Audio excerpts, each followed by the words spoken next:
This is Swipe on Your Money. Hello, I'm James Daggar-Nickson. Welcome to Swipe, the show designed to keep you up to date with all the latest and greatest trends and products in tech.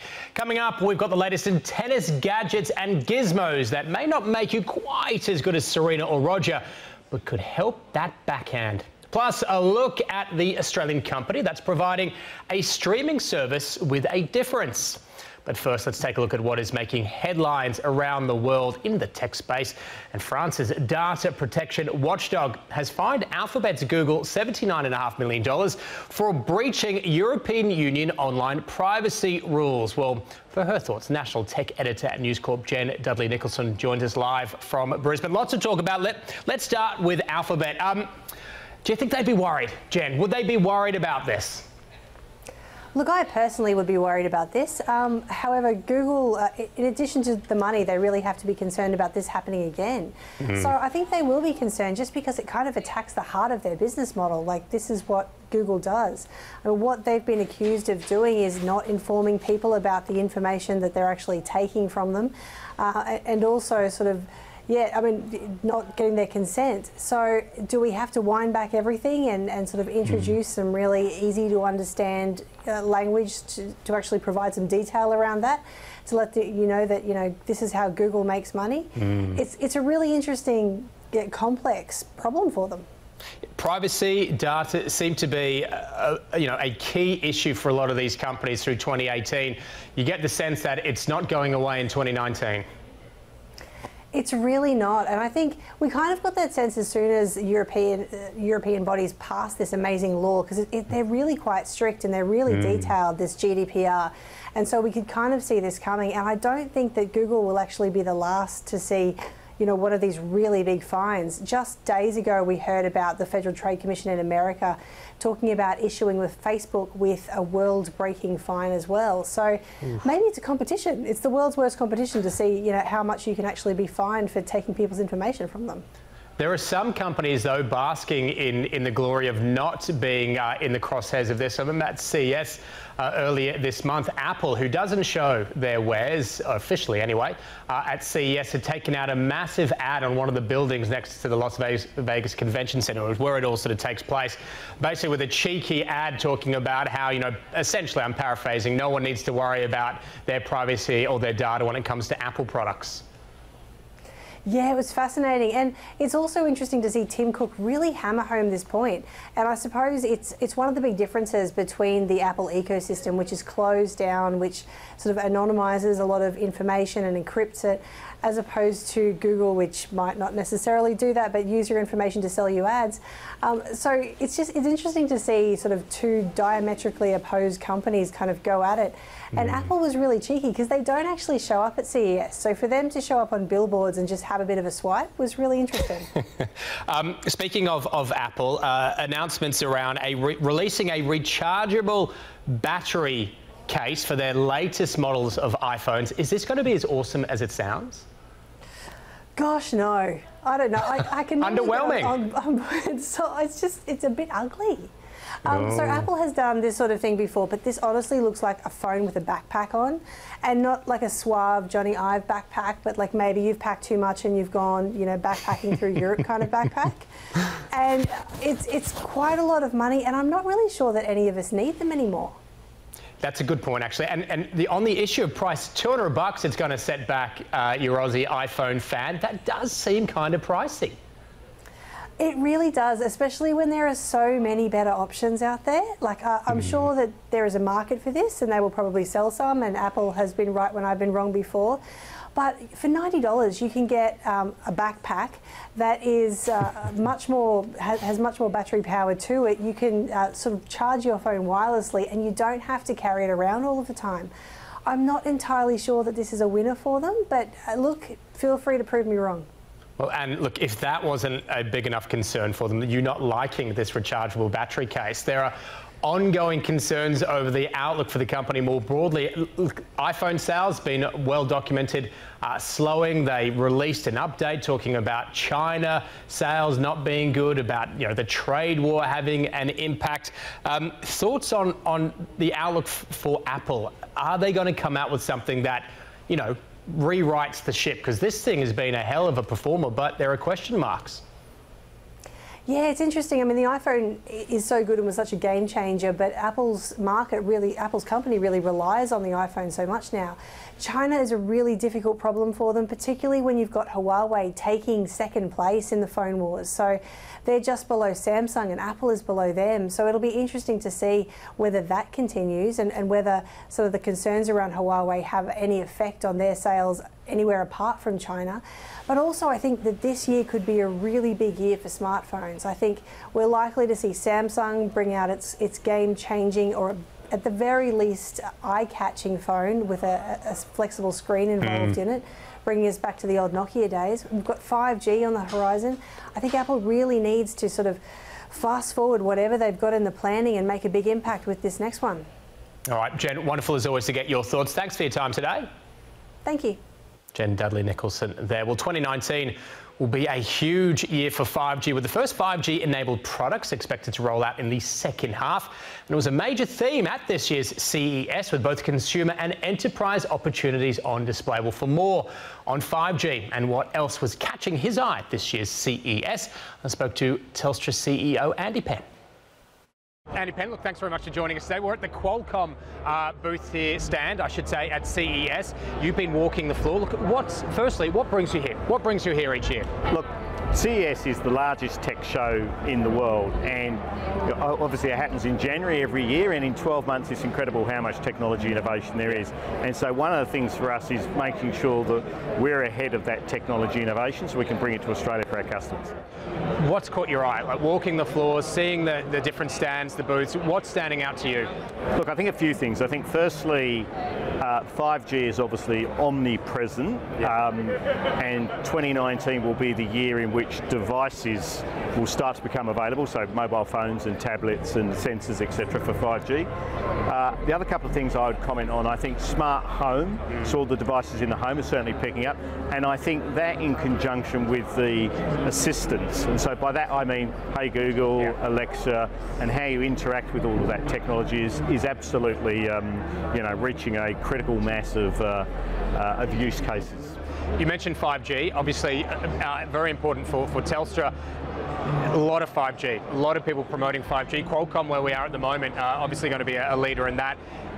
Are you getting confidence? Are you taking heart in terms of what you're seeing from the hardware, the developed software side? Yeah, well look, 2018 was all about being network ready for 5G, and we are absolutely network ready. We have 200 sites up, we're leading the market in Australia. 2019 is really about the devices becoming available.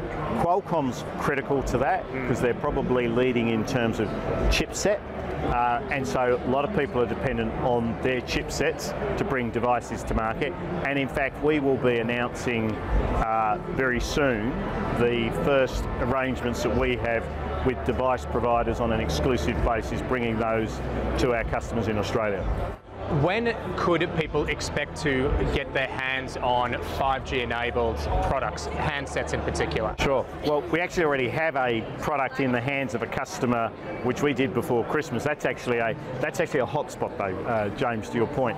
In terms of handsets, look, definitely in 2019, there's a lot of sensitivity and confidentiality around all of that. But I think by the time we get to the middle of the year, we'll start to see, more than a number of different devices in the market. Do you think it's going to be an issue in terms of broad take-up of 5G handsets, the fact that Apple have said, look, they're unlikely until the last quarter of 2020 to get something to market? I think these guys might be one of the reasons why, in terms of the ongoing dispute between Apple and Qualcomm. But you've seen with 3G, 4G, iPhones have been big catalysts for take-up. Is that going to be missing this time around with 5G? Well, look, and Australia is a big market for Apple. There's a lot of customers, a lot of our customers would love to use Apple, and as you say, I understand those devices will come a little bit later, but I think there's going to be a lot of other devices in the market in the meantime, and I think there's a lot of excitement from our customers about what 5G can deliver. Looking around as well at the different 5G, I suppose, what's on display from that perspective, a lot of it is business focused as opposed to consumer focused. Yep. I mean, do you see that potentially being a bigger step change, what it does for business, for enterprise, as opposed to necessarily the consumer, which we often talk about more? Look, yes and no. I mean, I think the point with enterprise and business is that businesses are moving so much more into a world of automation that virtually everything that can be connected will be connected. So a lot of the automation that you're looking at, whether it's autonomous driving or in mining or in logistics or in agriculture, that all is dependent on connectivity, and 5G is going to be an important platform for that. But look, in consumer as well, I mean, the things like the low latency and the faster speeds are going to make a big difference on gaming, which has become huge globally now. I think also in media is going to be critically important, and I think also 5G will play a role in the smart home, notwithstanding the fact a lot of smart homes are obviously fixed enabled and Wi-Fi enabled, but 5G will play a role there as well. And just finally, Andy Penn, as you mentioned CES at the beginning of the year, does it excite you? Does it get you ready for the rest of the 12 months? Well, it brings the Christmas break to an abrupt end, and it's where I start my year every year, and it is very exciting. And look, a lot of the innovation on the floor is really some way down the path, but it's critical that we're ahead of it, and so that we know what we can bring to our customers. And the other critical thing about being here is that I meet with basically all of our partners, so Qualcomm, all of the people we've talked about, and also other operators. I caught up with the CEO of Verizon yesterday, who are leading the market in the US, and we compare a lot of notes. I was going to say, do you look at what other markets are doing, other sort of telcos like a Telstra, dominant sort of telcos, and exchange notes, just sort of get a read as to what they're doing, what you're doing? Yeah, no, absolutely. As I say, I had an hour with Hans Vestberg. He's known Hans for a long time, but he's the CEO of Verizon. We compare notes there. Our teams are catching up today with AT&T and Sprint. So yeah, there's a lot of comparing of notes, particularly when we're not competing with each other. Yeah, I imagine that helps. Andy Penn, wonderful as always to talk to you. Thanks so much. Thanks very much, James. All right, we're going to take a short break here on Swipe. Coming up, we're going to hear from an Australian who's kicking some big goals over in Silicon Valley. That's next.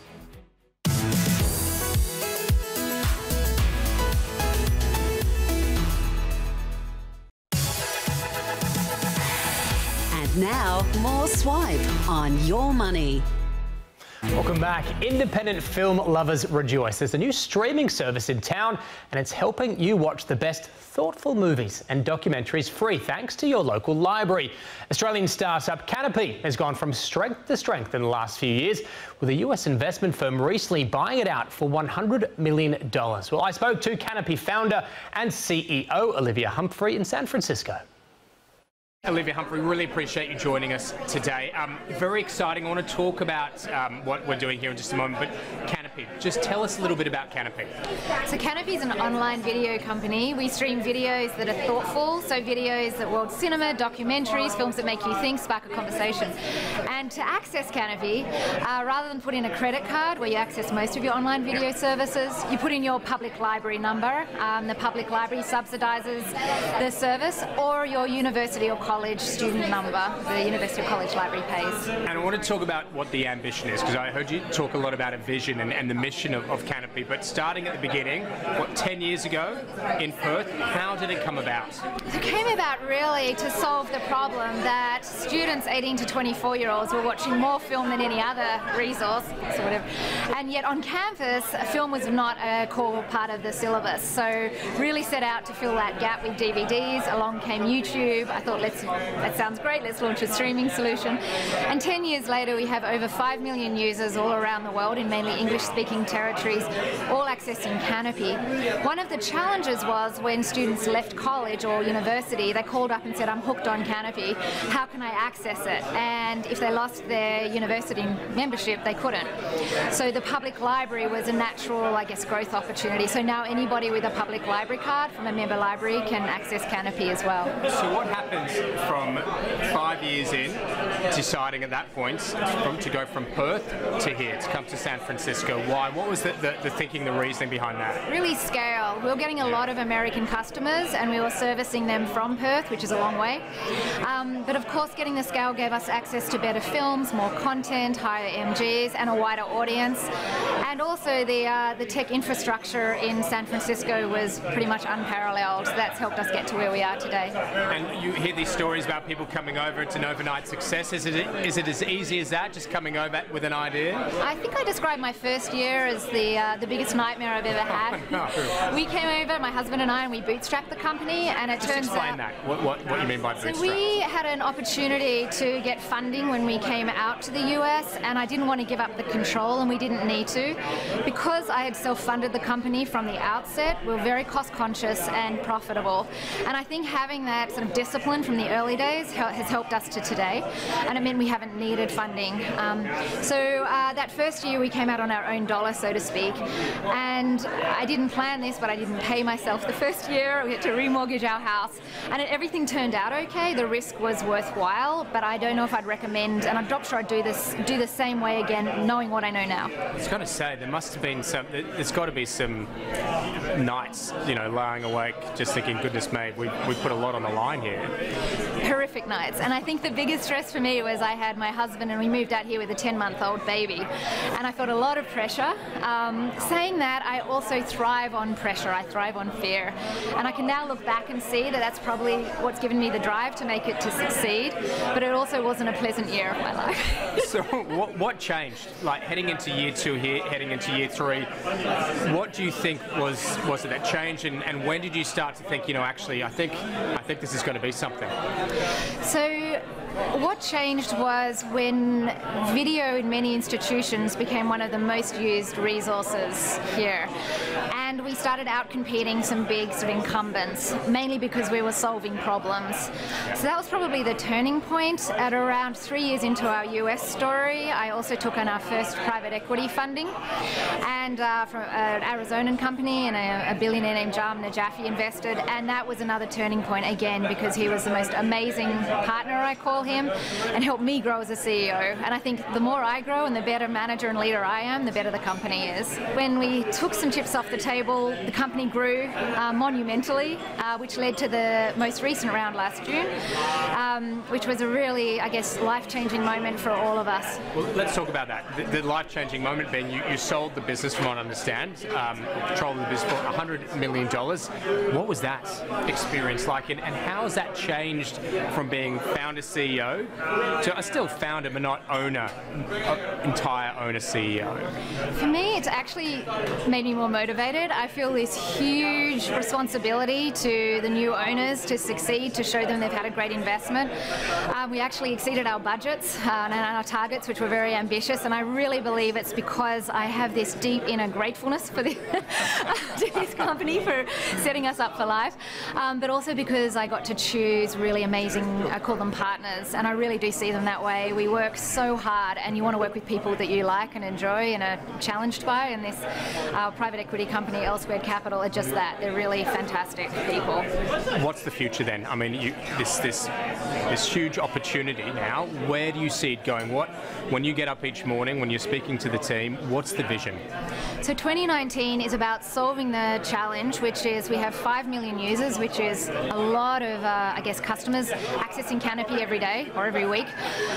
But I often hear, I've never heard of it. This is the greatest streaming platform, and every time anyone signs up, they're like, how come I've never heard of it? So this is the year of really building our presence amongst non-customers and really getting our brand and name out there, so that these incredibly important videos, and remembering these are a lot of independent film and stories that aren't often told, that never make it to a Netflix or Amazon, and so making sure these films are available to everybody and everybody knows about them. That's our challenge for 2019. Well, we can't wait to see you meet it. Olivia Humphrey, thank you so much for your time. Thank you so much. It's been a pleasure. We'll be back with more Swipe on Your Money. And now, more Swipe on Your Money. Welcome back. Well, we tech lovers may be masters in some arenas, but the tennis court probably, maybe, well, at least for me, is not one of them. But it doesn't have to be this way. There are some gizmos and gadgets that can help you go from love to 40 quicker than a backhand from Roger Federer. Well, EFTM.com editor Trevor Long joins me now to take us through some of them. Trevor, good to have you on board. We've got a lot. I see what you did there. Yeah. Did you like that? Yeah. Did you like? I thought it was pretty good. Look, talk us through it. What are we starting with? You've got to start with the racket. I think this is unbelievable technology. This is called Zep Tennis 2. That little thing there, James, that is the sensor here that then gets attached, in this case, to a tennis racket. They actually have ones for different sports, but very simple thing for the average Joe to put on the end of the racket. There's more high-tech ones you can put into the strings here, but basically it's paired with your phone and it's monitoring all the movement of the racket in every axis because it's got all the amazing sensors we have today. And so you can see swing, speed, you can see whether you're hitting the ball in the sweet spot. You can get a whole bunch of information just while you're having a practice, let alone during a game, that you can then go back and look at and analyse over time. So a simple little thing under $200, I think it's about $150 at Apple stores, that then just clips on the end. And people that are taking their tennis seriously, you know, they're practicing a few times a week. This could change your game. Another one, if you want to track your serve as well, your swing, there's a portable radar. Now, this is a little over $400, but I found it at a proper tennis store, and it's the size of a mobile phone. And simply, you just have one of your mates or on a tripod at the other end of the court, push and hold the button on this thing, and you just whack down the serves, or during normal gameplay, and you get the speed of every single hit. That's the kind of stuff you only see in the TV coverage, you know, the radar speed. Say, it's like my favourite part of the cricket or the tennis, where you actually get to see how fast the thing is going. And you know what? For $400 odd, if you're a cricket coach, let alone in tennis, this is a big, again, a game changer, putting technology in the palm of your hands. Not going to be for the average Joe, but for someone who's out there coaching, this could change what they offer to their clients who they're coaching out there. Now, we've got a suite of smartwatches. It's hard not to think that smartwatches aren't getting in on the tennis game. Totally. All these smartwatches here would not only track your activity, so just basic calories burned, and you know, for a simple thing like a Fitbit, you can actually say, I'm in a tennis session now. Now, it's not going to track your swing and all that, but you're able to then track what activity burns. So you're able to, during tennis, this is how well I'm burning calories. Whereas something like a Samsung smartwatch or an Apple Watch, there's a lot more swing analyzers. So this kind of technology, probably not as advanced because it's not on the racket, but certainly because it's on your wrist, tracking how you're swinging and all those different things. Built into watches, really simple thing, because these things are quite popular, the old watches now. So Apple's in on it as well? It's Totally. Fitbit, Samsung, but also the Apple Watch. The Apple Watch, there's a couple of great apps. There's one just called Swing, which does the swing practice. But what about this one, James? It's called Tennis Watch. And all it is a plus and minus for me to go, oh, my point, your point, my point, and I'm keeping score. Well, I don't want to break it to you, but fluff 15, 30, or I know, it does the course of the game. So I'm tracking it here, and I've got the whole sets, and you can set up all the different rules around the game too. So a nice, simple, free one called Swing Watch. I like that. Cool. Yeah. What about the idea of video analysis, videoing the swing, analysing the swing? There's a really advanced one called Huddle, H-U-D-L Technologies, and basically the idea here is that you set up your phone, you get a tripod, you get a little mount for your phone, and you set it up right next to where you swing, and you just swing after swing, serve after serve, forehand after forehand, and you video them. And you can then go back and analyse them in slow motion. And so you can have a coach or do it yourself, and you can compare against elite athletes your swing and see where you're needing to improve. So using the video that's in the palm of our hands, we're analysing our game and hopefully getting just that little bit better. And for those that, you know, just maybe can't find the motivation to get out on the actual court, what about games? Yeah, look, there's a couple of great games. I looked at it just on the iPhone, but there's some on Android as well. Australian Open have a game, Australian Open tennis. So it looks like the Australian Open court, which is cool. I should mention, that's kind of why we're doing this. I should have probably mentioned at the beginning, the Australian Open is going on. There's something on right now. But, you know, these are simple games that you just tap and play to run the player around the court. But all the big names are in the Australian Open one. But if you don't want to play the Australian Open one, Tennis Champs, retro. It's got the old 8-bit gaming style, a bit more fun to look at, but the same concept. It's really just, you know, tap to send your player around the court, and little options like swipe up or swipe down for lobs and different serves. So a bunch of fun, especially for the kids too, just to get themselves into the tennis here while the big game's actually on. I'm ready to go to get the Beyond Borg sort of retro look, the headbands, the wristbands. I'm ready to go now. We should have worn headbands, shouldn't we? I know. Next time. Trevor, great as always. Cheers, Thank you very much, buddy. No worries. That is it for Swipe for this week. Don't forget, you can catch up the show anytime online. We've also got a podcast. Thanks for watching.